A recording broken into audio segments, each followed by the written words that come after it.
మనందరి ప్రీతమ నాయకులు మళ్ళీ మనకంటూ ఒక వెలుగు రావాలంటే ఈ రాష్ట్రంలో తిరిగి మళ్ళీ ముఖ్యమంత్రిగా చంద్రబాబు నాయుడు గారిని గెలిపించుకోవాల్సినటువంటి అవసరం ఉంది.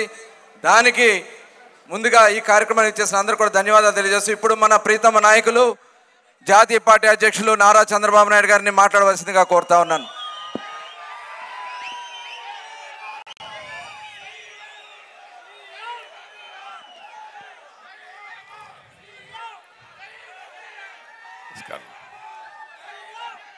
ఓకే అమ్మా. గౌరవనీయులు సభాధ్యక్షులు కొల్లు రవీంద్ర గారు, తెలుగుదేశం పార్టీ రాష్ట్ర అధ్యక్షులు గౌరవనీయులు అచ్చెన్నాయుడు గారు, గౌరవనీయులు తెలుగుదేశం పార్టీ పాలిట్ బ్యూరో సభ్యులు ప్రతిపక్ష నాయకులు శ్రీ యనమల రామకృష్ణ గారు, ఈ యొక్క బీసీ అవుట్ రీచ్ కోసం జై హో బీసీ కింద ఏర్పాటు చేసిన ఈ కార్యక్రమానికి కోఆర్డినేటర్గా చైర్మన్గా పనిచేస్తున్నటువంటి పీతాని సత్యనారాయణ గారు, వేదికపై నుండే తెలుగుదేశం పార్టీ అగ్ర నాయకత్వానికి ఈరోజు బీసీ జై హో బీసీ కార్యక్రమాన్ని ప్రతి ఒక్క ఇంటికి తీసుకెళ్ళడానికి, సమర్థవంతంగా ప్రజా చైతన్యం తేవడానికి ఇంత పెద్ద ఎత్తున చాలా ఓపికగా మిమ్మల్ని పరీక్షించారు. కానీ మన వాళ్ళందరూ మీలో మాత్రం చాలా ఓపిక ఉంది. దీనికి మనస్ఫూర్తిగా మిమ్మల్ని అందరినీ అభినందిస్తున్నా. ఉదయం 10 గంటలకు ఎంత ఉత్సాహం ఉందో మధ్యాహ్నం 2 గంటలకు కూడా అదే ఉత్సాహంగా ఉన్నారంటే అది మీ పట్టుదల. దానికి మనస్ఫూర్తిగా అందరికీ అభినందనలు, శుభాభినందనలు. ఒక హిస్టారికల్ కార్యక్రమానికి శ్రీకారం చుట్టాము. ఈరోజు మళ్ళీ ఒక చరిత్ర తిరగ రాయడానికి మనందరం ఇక్కడ సమావేశమయ్యాం. ఇప్పుడే కొల్లు రవీంద్ర గారు చెప్తూ రాబోయే 40 రోజుల్లో ఏ కార్యక్రమం చేయాలి, ఏ విధంగా మీరందరూ ప్రజల్లోకి వెళ్ళాలి, ప్రజల్లో చైతన్యం ఎట్టజేయాలో చాలా స్పష్టంగా చెప్పారు. ఇప్పుడే కరీముల్లా అయితే బీసీ సాంగ్ కూడా చాలా బాగా చేశారు. ఆయన్ని కూడా మనస్ఫూర్తిగా అభినందిస్తున్నా. మంచి సాంగ్ తీసుకొచ్చారు. అది చూసిన తర్వాత నాకు అనిపించింది, బీసీలకు లేని నైపుణ్యం ఏంటని అడుగుతున్నా, బీసీల్లో లేని నాయకత్వం ఏంటని అడుగుతున్నా. ఇన్ని ఉన్నాయి. ఏ పని కావాలన్నా సమాజానికి ఆ పని చేసేది మా బీసీలే తప్ప వేరే వాళ్ళు కానే కాదు. ఎవరన్నా ఒక మనిషి అందంగా తిరగాలంటే, శుభ్రంగా ఉండాలంటే ఆ బట్టలు ఉతికేది కూడా బీసీలే. ఇంకొక పక్కన ఎవరైనా అందంగా ఉండాలంటే హెయిర్ కటింగ్ కూడా చక్కగా చేసేది మా బీసీలే. దేవుణ్ణి ప్రార్థించాలంటే, దేవుడు ఎట్టున్నాడో చూడాలంటే ఆ కార్యక్రమం కూడా చేసేది మా బీసీ శిల్పులే. మీరు ఉండడానికి ఒక అందంగా ఇల్లు కట్టాలంటే ఎవరు కడతారు ఆ ఇల్లు అంటే అందులో కూడా బీసీలే. మొత్తం వీళ్ళే ఉంటారు, ఇంకెవరు లేరు.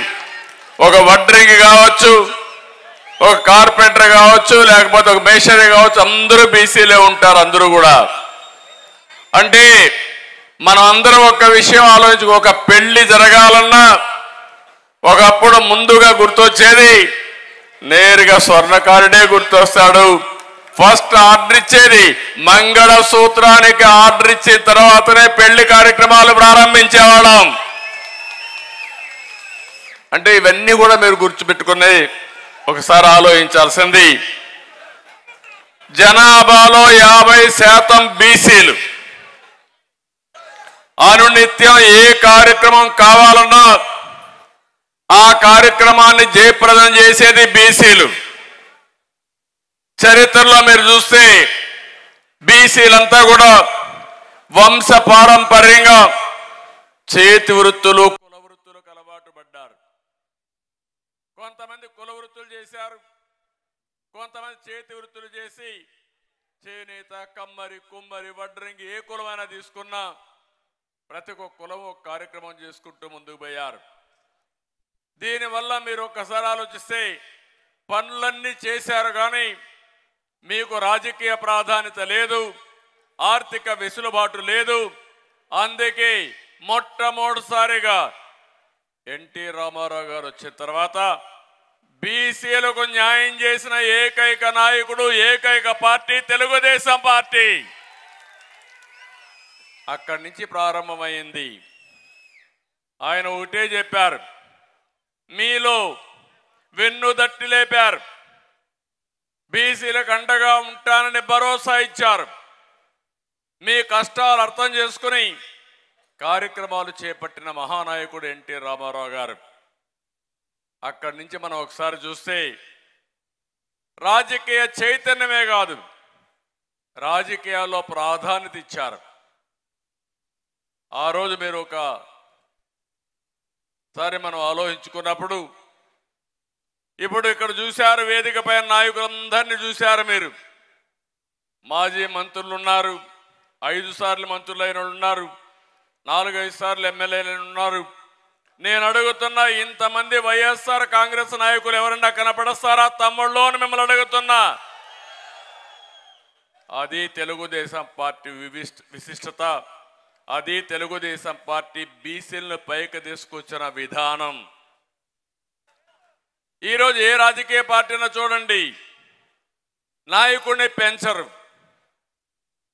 చెడు పనులు చేపించి ఆ నాయకుడిని చెడగొట్టి అక్కడి నుంచి ఇష్టానురాజ్యంగా వీళ్ళకు బానిసత్వాన్ని నేర్పిస్తారు తప్ప నాయకులు పెంచే కార్యక్రమం చేయడం లేదు. అందుకే మీరు ఒక్కసారి చూస్తే ఎమ్మెల్యేలుగా, ఎంపీలుగా, మంత్రులుగా దీర్ఘకాలికంగా నాయకత్వాన్ని తయారు చేసిన పార్టీ తెలుగుదేశం పార్టీ. ఒక్క మాటలో చెప్పాలంటే బీసీ నాయకత్వాన్ని ఏర్పాటు చేసిన ఒక ఫ్యాక్టరీ, ఒక యూనివర్సిటీ తెలుగుదేశం అని చెప్పి కూడా నేను మీకు తెలియజేస్తున్నా. ఇక్కడి నుంచి ఇంకొక పక్క మీరు ఆలోచిస్తే స్థానిక సంస్థల్లో మన నాయకుడు ఎన్టీ రామారావు గారు ముఖ్యమంత్రిగా ఉన్నప్పుడు 20% రిజర్వేషన్లు పెడితే నేను వచ్చిన తర్వాత దాన్ని 34% రిజర్వేషన్లు పెంచి తద్వారా కొన్ని లక్షల మందిని నాయకులుగా తయారు చేశాం. ఒక నాయకుడికి ఒక అవకాశం కావాలి, అప్పుడే తమ్ముళ్ళు కూర్చోడమ్మా, కూర్చోండి. అప్పుడే ఆ నాయకుడు తన ప్రతిభని చూపించే అవకాశం వస్తుంది. అవకాశం రాకపోతే ఏ నాయకుడు కూడా నాయకుడిగా చలామణి కాలేరు, నాయకత్వ లక్షణాలు పెంచుకోలేరు. ఈరోజు మీరు చూస్తే ఈ ప్రభుత్వం వచ్చిన తర్వాత 34% స్థానిక సంస్థల్లో ఉండే రిజర్వేషన్ని 24% చేశారు. అంటే 10% తగ్గించేశారు. 17,000 మంది మనకుండే స్థానిక సంస్థల్లో ఉద్యోగాలు పోగొట్టుకునే పరిస్థితికి వచ్చారు. ఈరోజు ఇక్కడ ఇద్దరిని మహనీయులకు మనం దండలేసి నివాళులర్పించాం. 1 పూలే గారు, 2 ఎన్టీ రామారావు గారు. ఈ దేశంలో వెనుకబడిన వర్గాల్ని ముందుకు తీసుకొచ్చింది పూలే గారు ఆలోచిస్తే, ఆ తర్వాత ఆచరించింది నందమూరి తారక రామారావు గారు అని చెప్పి కూడా నేను మీకు తెలియజేస్తున్నా. ఆ తర్వాత మీరు ఒకసారి ఆలోచిస్తే, నేను వచ్చిన తర్వాత కూడా నేను ఒకటే ఆలోచించాను, ఆర్థికంగా మిమ్మల్ని ఏ విధంగా పైకి తేవాలో ఆలోచించాం. మన నాయకుడు కూడా ఎన్టీ రామారావు గారు ఉన్నప్పుడు ఏ పని మీరు చేస్తారు, వృత్తి పనులు, ఆ వృత్తి పని కూడా ఏ విధంగా చేస్తే మీ ఆదాయం పెరుగుతుందో అలాంటి పనులన్నీ ఇచ్చారు. వడ్డెర కులస్తులకైతే ఆ రోజు నాకు బాగా జ్ఞాపకం, వడ్డెర కులస్తులకైతే ఎక్కడికక్కడ బండలు కొట్టడానికి కానీ, ఈ క్రషర్స్ కానీ ఇవన్నీ వీళ్ళకే రిజర్వ్ చేయాలని చేసింది ఎన్టీ రామారావు గారు. ఇంకో పక్క మీరు చూస్తే ఈరోజు దోబీలు ఉన్నారు, రజకులు ఉన్నారు. రజకుల కోసం ప్రత్యేకంగా ఘాట్లు కట్టించి ఆధునీకరణకు నాంది పలికింది తెలుగుదేశం పార్టీ న్యాయంలోనే పలికాం. సమైక్య ఆంధ్రప్రదేశ్లో ఆదరణ కార్యక్రమం పెట్టాం. ఒక దగ్గర 400-500 రకాల ఆధునిక పనిముట్లని మీకు అందజేశాం.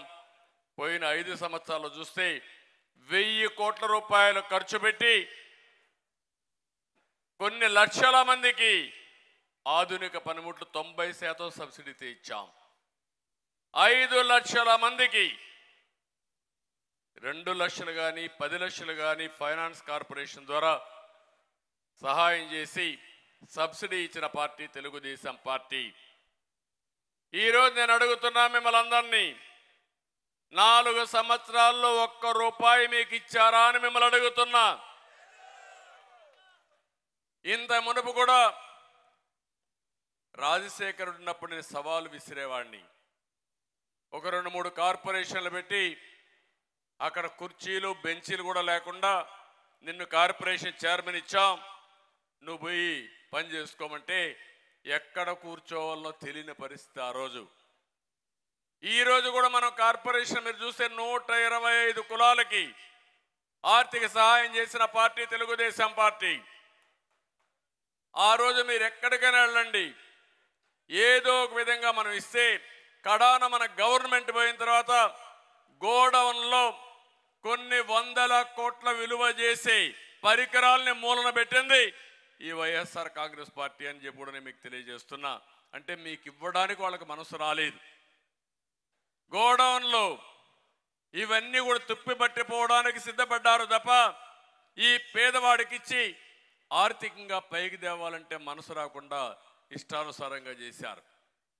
ఈరోజు నేను అడుగుతున్నా మిమ్మల్ని, కార్పొరేషన్లు పెట్టారు. ఎందుకు ఆ కార్పొరేషన్లు? కడాన 4 గీసుకోవడానికి కూడా పనికిరావు కార్పొరేషన్లు. 1 రూపాయి ఖర్చు పెట్టారా అని మిమ్మల్ని అడుగుతున్నా. ఎక్కడన్నా 1 రూపాయి ఖర్చు పెట్టారా? ఏ బీసీ అయినా ఆర్థికంగా పైకి తీసుకొచ్చే కార్యక్రమాలు చేశారా అని మిమ్మల్ని అడుగుతున్నాను. ఏమీ లేవు. ఇప్పుడు సాధికార యాత్ర అంటున్నాడు.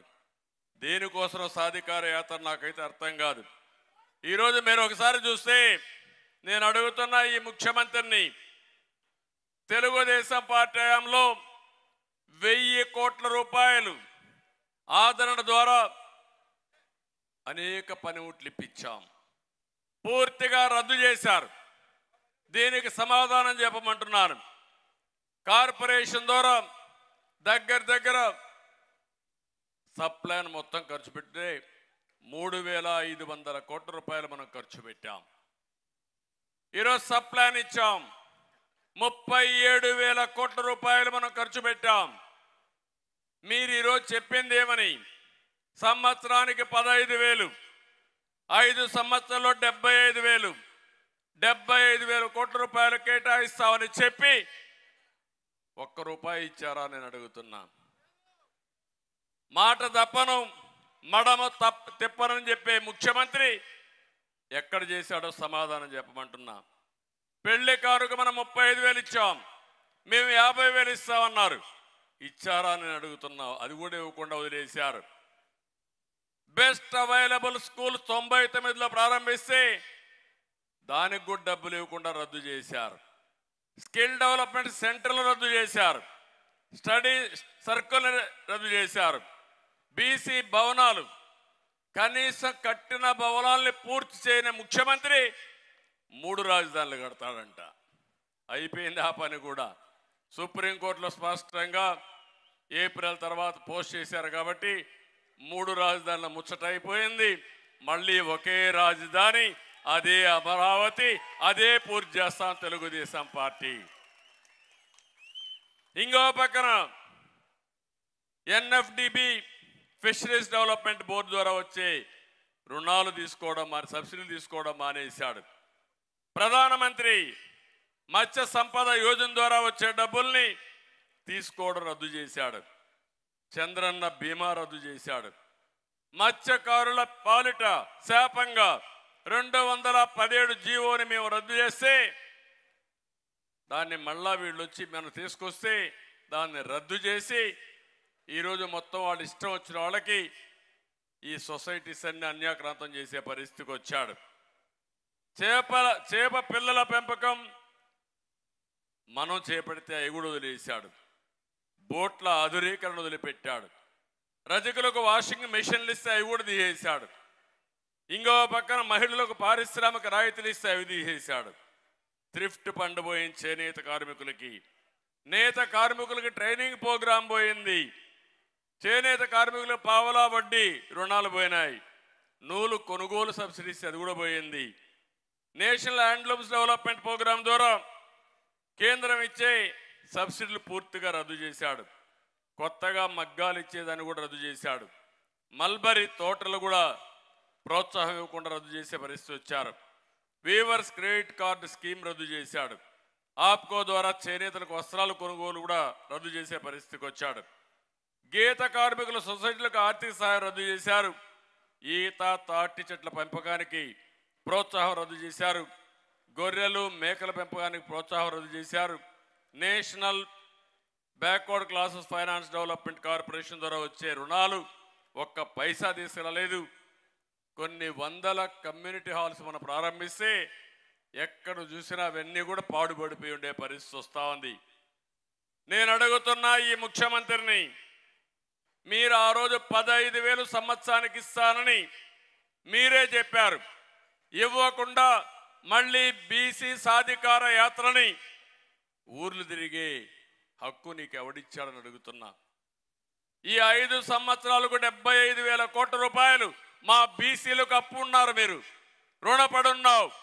మొట్టమొదటిసారిగా 75,000 కోట్ల రూపాయలు ఖర్చు పెట్టి మాట నిలబెట్టుకుని మళ్ళీ ఓటు అడగమని సవాలు విసురుతున్నానని చెప్పి కూడా మీకు తెలియజేస్తున్నా. మీరు ఈ విషయం అడగాలి. మోసం చేయడంలో దిట్ట, అబద్ధాలు చెప్పడంలో దిట్ట ఈ ముఖ్యమంత్రి. చెప్పిన అబద్ధం చెప్పకుండా కన్నార్పకుండా చెప్పేస్తూనే ఉంటాడు. అంటే మనందరం నమ్మాలనే ఉద్దేశంతో. ఇంకో పక్క ఆర్థిక ఎదుగుదల కోసం అన్ని వర్గాల్లో 50% బీసీలకు ఇస్తా అన్నాడు. ఇచ్చాడా? మీ దగ్గరుండే పనులన్నీ లాగేసుకున్నారు, అవునా కాదా? మొత్తం కొంతమంది మొనోపలి చేసి వాళ్ళు ఇష్ట ప్రకారం చేసే పరిస్థితికి వచ్చారు. ఇంకో పక్కన బీసీ కార్పొరేట్ నిధులిచ్చి ఆర్థికంగా పరిపుష్టి చేస్తామన్నారు. ఈరోజు నిర్వీర్యం చేసే పరిస్థితికి వచ్చారు.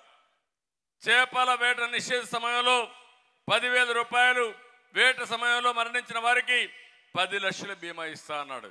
ఇచ్చాడా అని మిమ్మల్ని అడుగుతున్నా. ఇంకో పక్కన మీరు చూస్తే వైఎస్ఆర్ బీమా ద్వారా 5 లక్షల రూపాయలు ఇస్తా అన్నాడు.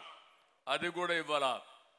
ఈరోజు మీరు ఒకసారి చూస్తే ప్రతి ఒక్క మగ్గం నేసే వ్యక్తులందరికీ, వాడే వ్యక్తులందరికీ 24,000 రూపాయలు సంవత్సరానికి సబ్సిడీ ఇస్తా అన్నాడు.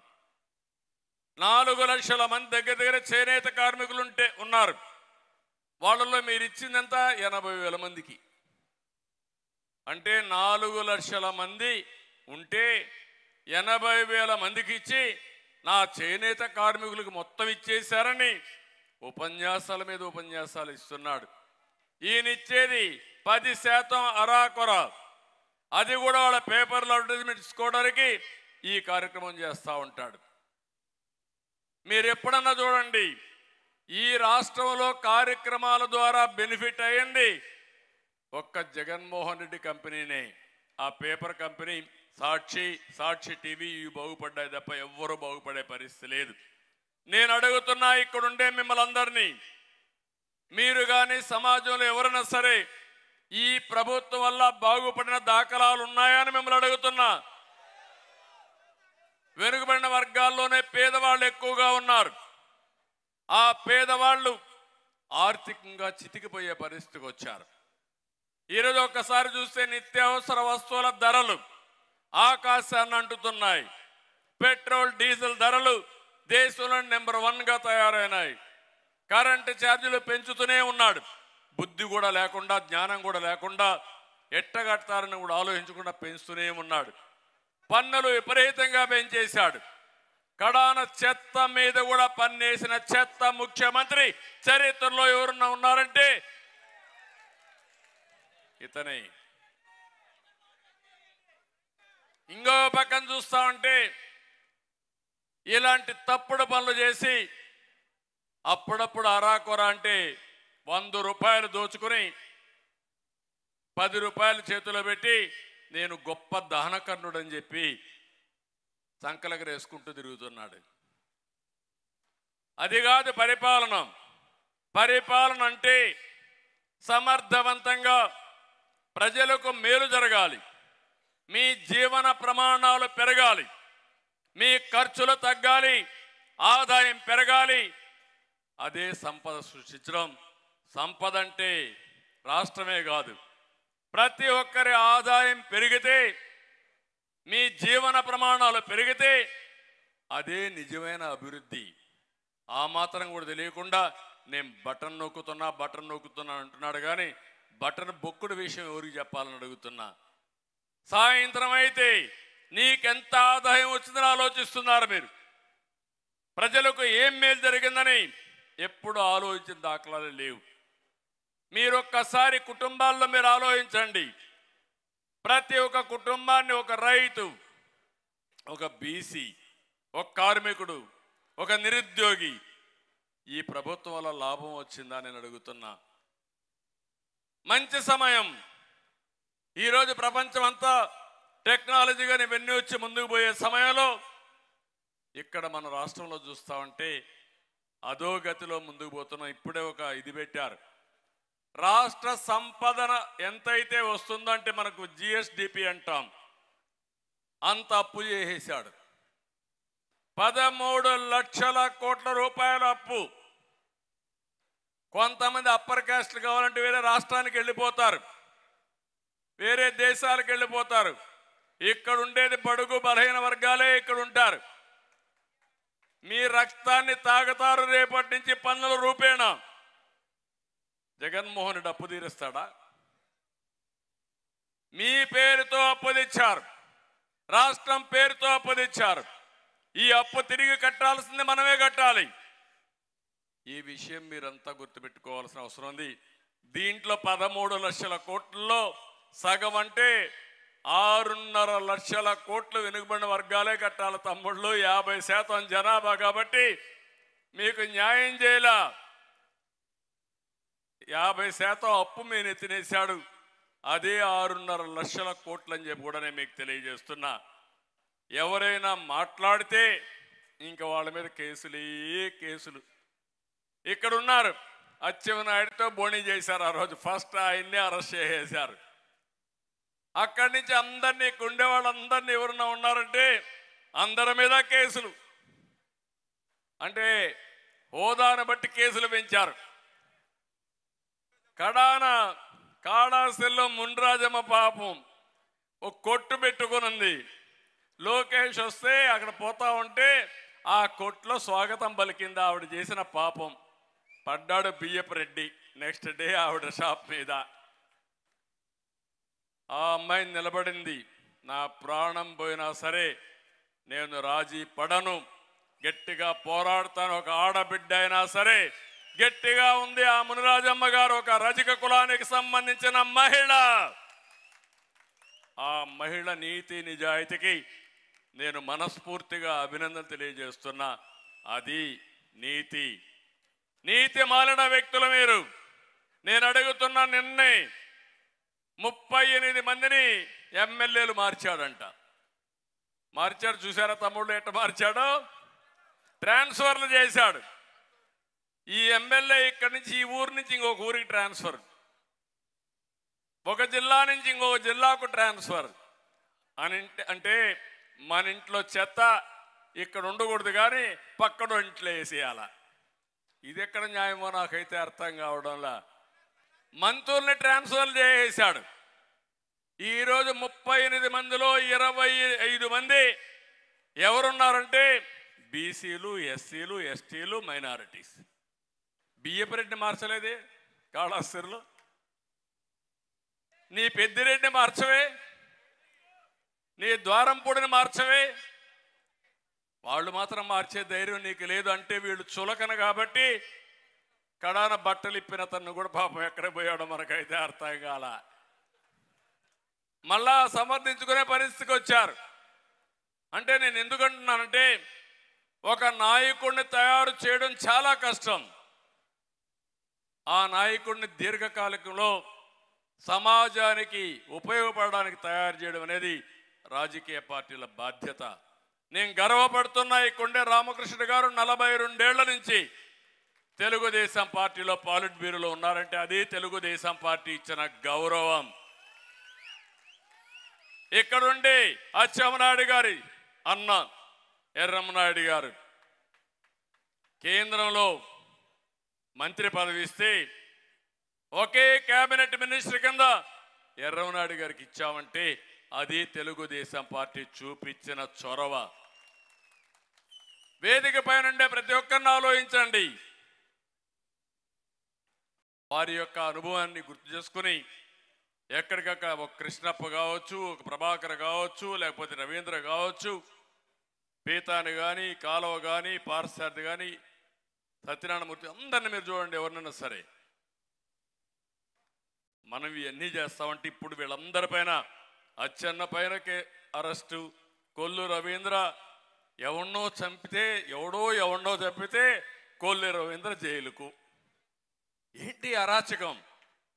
ఇంకోప కోన రవి, యనమల, అయ్యన్న, కళా వెంకట్రావు, బండారు పాపం ఆయన ఇంటికి రాత్రిలో పోతే వీరోచితంగా పోరాడి కడాని ఎవరైతే తప్పుడు కేసులు పెట్టారో వాళ్ళ కోర్టు మెట్లెక్కిచ్చే పరిస్థితికి వచ్చాడు. శభాష్. ఆ విధంగా ప్రతి ఒక్క బీసీ తయారు కావాలి.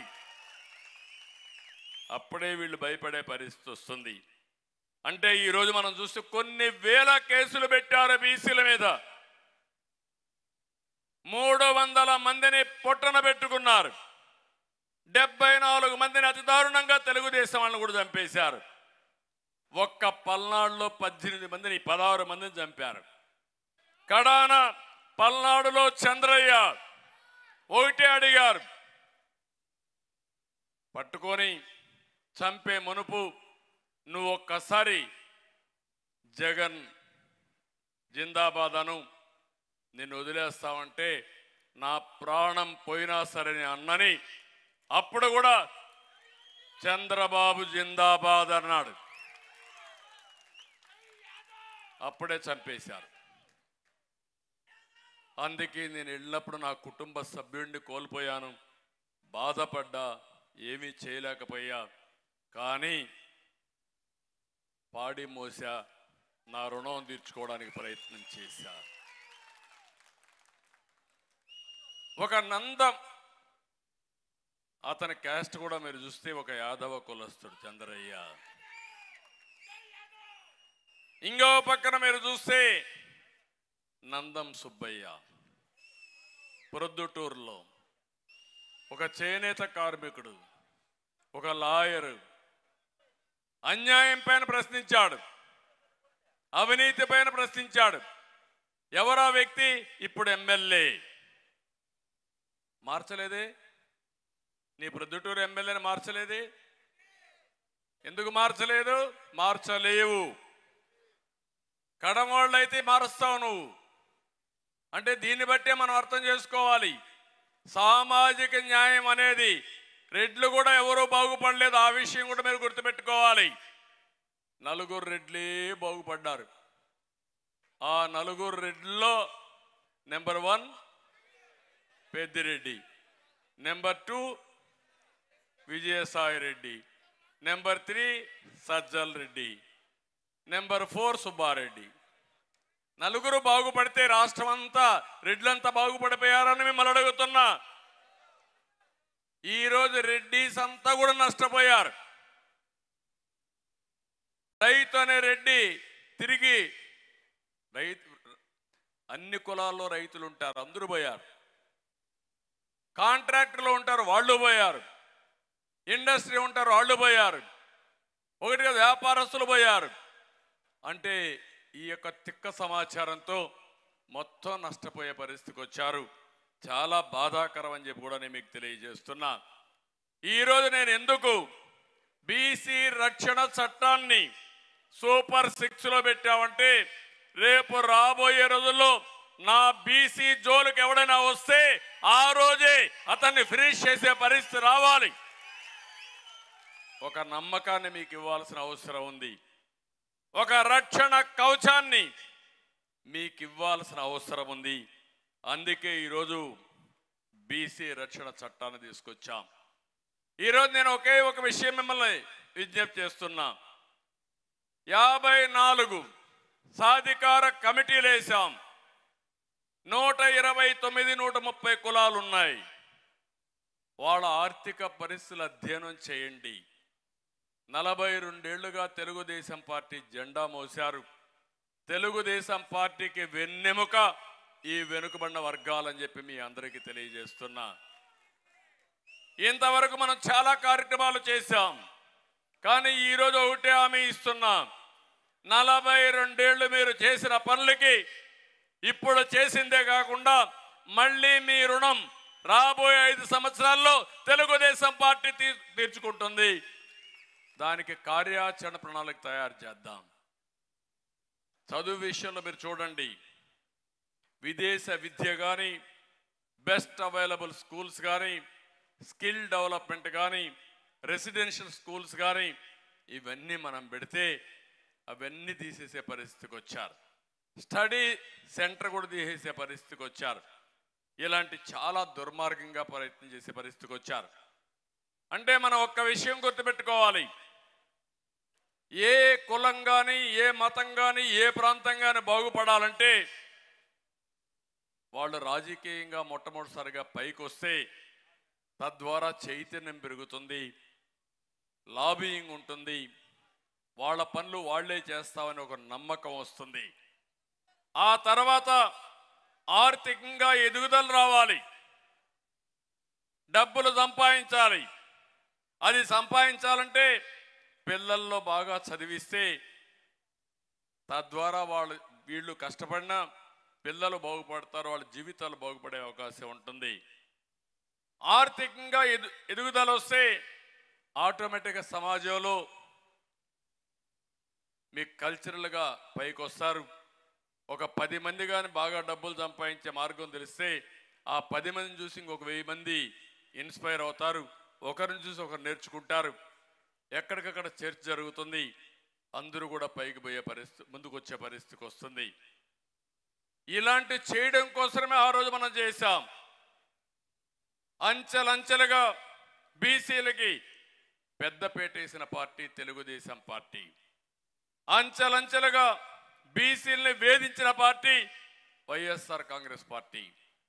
మాటలు మాత్రం కోటలు దాటుతాయి కానీ చేష్టలు మాత్రం గడప కూడా దాటవు.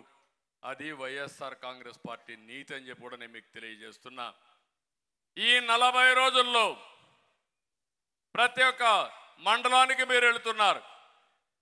ఆ మండలంలో ఆ మండల పరిధిలో ఉండే తెలుగుదేశం పార్టీ చైతన్యం కలిగిన కార్యకర్తలే కాకుండా ఇన్ఫ్లుయెన్సర్స్ని, ఆ కులంలో ఎవరికైతే పలుకుబడుందో, ఆ కులం కోసం, ఆ ప్రాంతం కోసం ఎవరైతే కష్టపడుతున్నారో వాళ్ళు కూడా ఈ మీటింగ్ పిలవండి. వాళ్ళ ఆలోచన తీసుకోండి.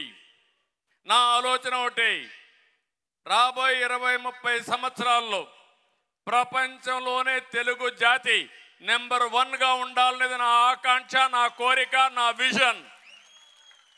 దానికోసం నేను పనిచేస్తున్నా. పేదరికం లేని సమాజం ఉండాలనేది నా ఆలోచన. పేదవాళ్ళు ఎక్కువ ఉండే కులం బీసీలు ఉన్నారు. దీనికోసమే ఒక మాట చెప్పాను, నేను P4 అన్నాను. బాగా అర్థం కావాలంటే ఇప్పుడిచ్చే సంక్షేమ కార్యక్రమాలు ఇస్తూనే, ఒక్క మాటలో చెప్పాలంటే జగన్మోహన్ రెడ్డి చేసే కార్యక్రమం ఏంటంటే 10 రూపాయలు ఇచ్చి 100 రూపాయలు దోచుకోవడం.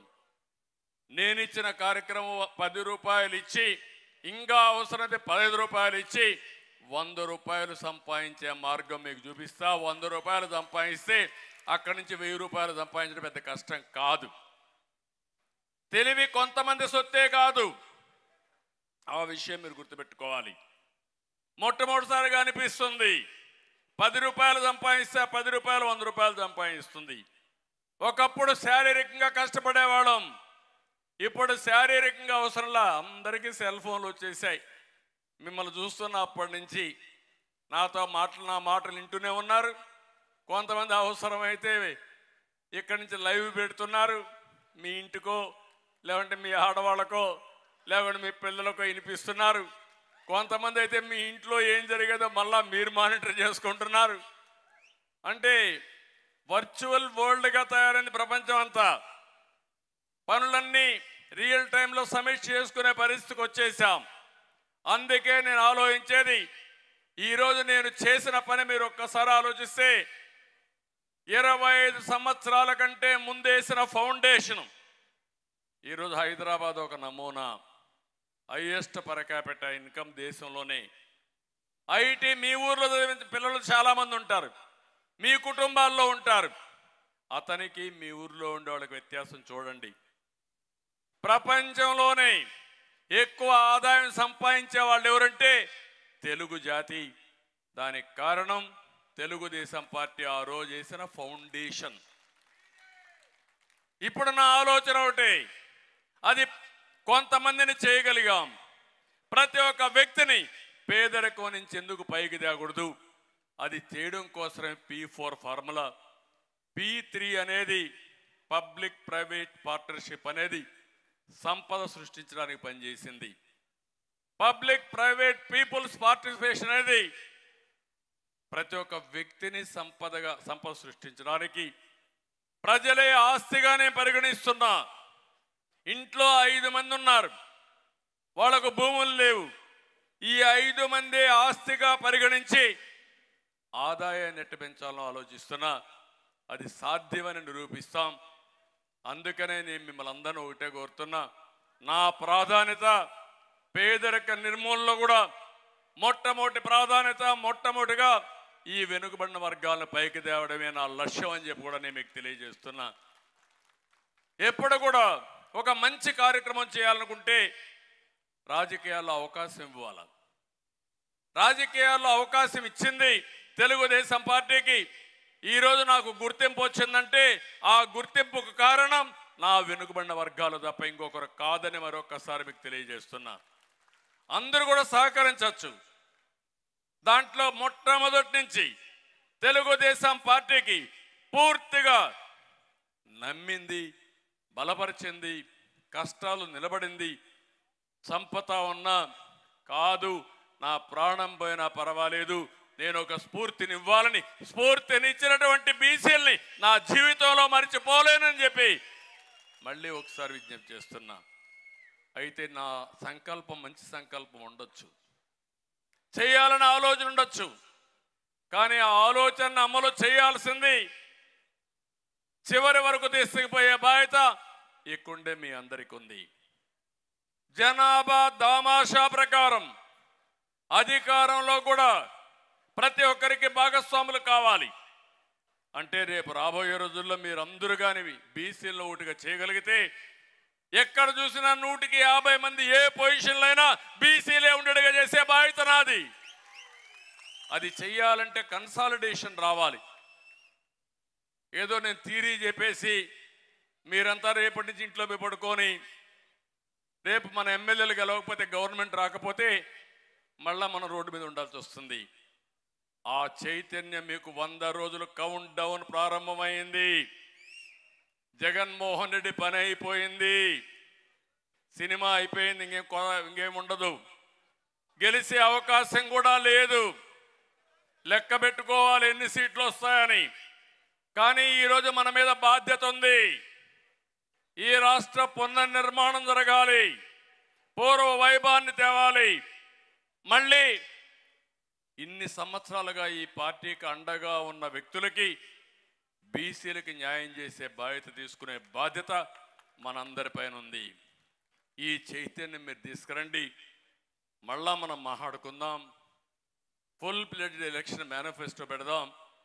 వచ్చిన వెంటనే అధికారంలో వచ్చిన తర్వాత ఎక్కడ రాజకీయంగా ఎట్లా పైకి తేవాలి, ఎంతమందికి ఎమ్మెల్యేలకు ఇవ్వగలుగుతాం, ఎంతమంది ఎంపీలకు ఇవ్వగలుగుతాం, ఇవి మ్యాక్సిమం ఇచ్చుకుంటున్నాయి. ఆ తర్వాత కూడా ఎంతమందికి ఎమ్మెల్సీలుగా ఇవ్వగలుగుతాం, ఎంతమంది కార్పొరేషన్గా కానీ ఎంపీలుగా రాజ్యసభ కానీ ఇవ్వగలుగుతాం, ఇవన్నీ ఇద్దాం. ఒకే ఒకటి మళ్ళీ మళ్ళీ చెప్తున్నా, నేను అవకాశం ఇస్తాను. నాయకులుగా తయారు కావాల్సిన బాధ్యత మీది. ఆ నాయకత్వం వల్ల మీ జీవితంలో అనేక వెసులుబాట్లు వస్తాయి. సమర్థవంతమైన నాయకత్వం మీ ఇంటికి కూడా మీరు ఒక ఆస్తిగా తయారవుతారు. ఆ విషయం కూడా మీరు గుర్తుపెట్టుకోవాలని కోరుతూ మరొకసారి ఈ సమావేశంలో మిమ్మల్ని అందరినీ కోరేది, 100 రోజుల పార్టీ కోసం, ఆంధ్రప్రదేశ్ రాష్ట్రం కోసం, వెనుకబడిన వర్గాల కోసం మీరు పనిచేయండి. ఆ 100 రోజుల తర్వాత మిమ్మల్ని ఏ విధంగా గౌరవించాలి, ఆర్థికంగా రాజకీయంగా ఏ విధంగా పైకి దేవాలో తీసుకొచ్చే బాధ్యత తెలుగుదేశం పార్టీ తీసుకుంటామని మరొక్కసారి తెలియజేసుకుంటూ, చాలా ఆలస్యమైన ఒక్కరు కూడా కదలకుండా కూర్చున్నారంటే ఈ స్పిరిట్ని ఈ 100 రోజులు కంటిన్యూ చేయాల్సిందిగా మరొక్కసారి ప్రతి ఒక్కరిని కోరుకుంటూ చేస్తారని చెప్పి ఆశిస్తూ, ఎక్కడికక్కడ మంచి నాయకత్వాన్ని ప్రోత్సహించండి, నా దృష్టికి కూడా తీసుకురండి. నేను కూడా వెరిఫై చేసుకుంటాను. వెరిఫై చేసుకుని సమర్థుడైతే అతన్ని పైకి తీసుకొచ్చే బాధ్యత కూడా నేను తీసుకుంటానని చెప్పి మరొక్కసారి మీ అందరికీ తెలియజేసుకుంటూ, నా బీసీ నాయకులందరికీ, నా బీసీలందరికీ మనస్ఫూర్తిగా పేరు పేరున నమస్కారాలు. మా వాళ్ళు వస్తారు, వాళ్ళని ఆదరించండి, మీ సమస్యలు చెప్పండి, మీ సమస్యలన్నీ పరిష్కారం చేసి మీ రుణం తీర్చుకుంటామని మరొక్కసారి అందరికీ విజ్ఞప్తి చేస్తూ, అందరికీ నమస్కారాలు. జై హింద్, జై హో బీసీ. గట్టిగా చెప్పాలి, జై హో బీసీ. జై హో అంటే బీసీ అని చెప్పండి. జై హో, జై హో, జై హో, జై హో. Thank you.